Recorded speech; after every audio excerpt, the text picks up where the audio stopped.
Afwan, Buya izin bertanya.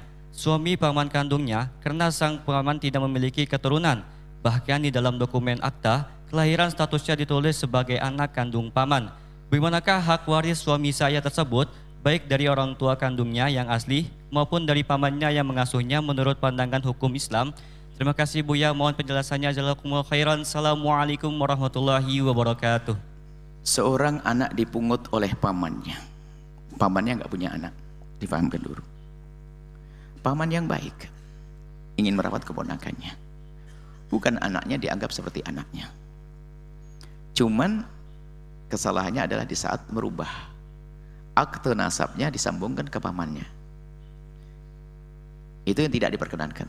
Cuman permasalahannya sudah terlanjur, pamannya dulu tidak ngerti hukum. Tidak ngerti hukum, makanya sudah tinggal disesali saja. Apapun bentuknya, anak itu bukan anaknya sendiri, tapi keponakan. Selagi keponakan bukanlah anaknya. Dan anak itu sudah dikeluarkan juga dari akte nasab ayah aslinya. Cuman hakikatnya tetap anak ayah aslinya. Bagaimana urusan warisannya? Warisannya adalah tetap dari ayah aslinya, biarpun di akte. Kalau ke negara nanti nuntut warisnya nggak bisa, bukan nuntut, ngambil warisnya nggak bisa di negara. Kenapa? Bukan anak ayahnya, bukan anak ayah aslinya. Kenapa? Sudah dikeluarkan kan? Diambil oleh adik, oleh pamannya. Sehingga yang dijadikan ukuran bukan surat itu dalam urusan keimanan.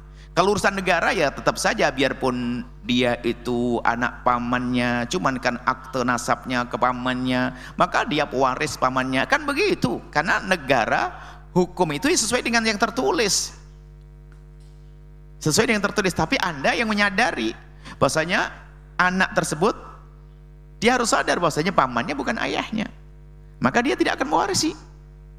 Kalau ayah pamannya sangat mencintai ponakannya, bisa saja dihibahkan, kasihkan saja, selesai. Hibah pakai taklik kalau aku mati, kalau nggak hibah pakai taklik. Ini anak milikmu semuanya, nak. Tapi selagi ayah masih hidup, paman masih hidup, paman tetap di sini, sah saja. Setelah meninggal milik anak angkatnya. Terlanjur dirubah nasabnya, tapi tetap dikembalikan nanti. Itu hanya terlanjur salah, ya sudah. Jangan terlanjur salah diikuti kesalahannya. Terlanjur salah merubah nasab bukan berarti harus diikuti sesuai dengan kertas yang ada. Tetap sang anak yang dipungut paman mewarisi ayah yang aslinya, tidak mewarisi pamannya. Cuman karena ini anak soleh, sama pamannya sudah dikasih banyak, kemudian ayah aslinya juga nggak banyak-banyak warisannya, ngomong ke abang-abangnya, abang pun saya sudah diambil oleh paman. Memang saya tidak mewarisi dari paman, tapi paman membersihkan hartanya untuk saya semua. Adapun warisanku yang dari ayah asli, ayah kita bang, saya tidak mengambil buat anda semuanya. Oh, oke, cakep itu, nggak usah rebutan. Wah, yang jahat adalah dia seolah pakai syariat, tapi kadang nggak syariat. Pakai syaratnya apa? Saya anak asli daripada ayah lo ya, secara hukum. Hanya masalah akte saja, ngambil dari ayah aslinya. Sah, tapi setelah itu apa? Nuntut. Pamanku juga ayah asli, ini aktenya. Oh, ini penjahat ini. Ini dua-duanya diakui, berarti pertentangan dia. Nah, jadi insya Allah kalau anak soleh seperti itu, insya Allah bukan ayahnya, pamannya bukan ayahnya, maka tidak ada mewarisi. Kecuali nanti memang tidak ada pewaris, nggak ada saudara, maka anak paman kan termasuk mewarisi. Ini nanti bab waris jika tidak ada yang lainnya, nanti tidak ada saudara daripada pamannya. Ini bab waris, nanti dilihat lagi. Yang jelas tidak mewarisi pamannya sebagai ayahnya, sebagai anaknya, itu saja.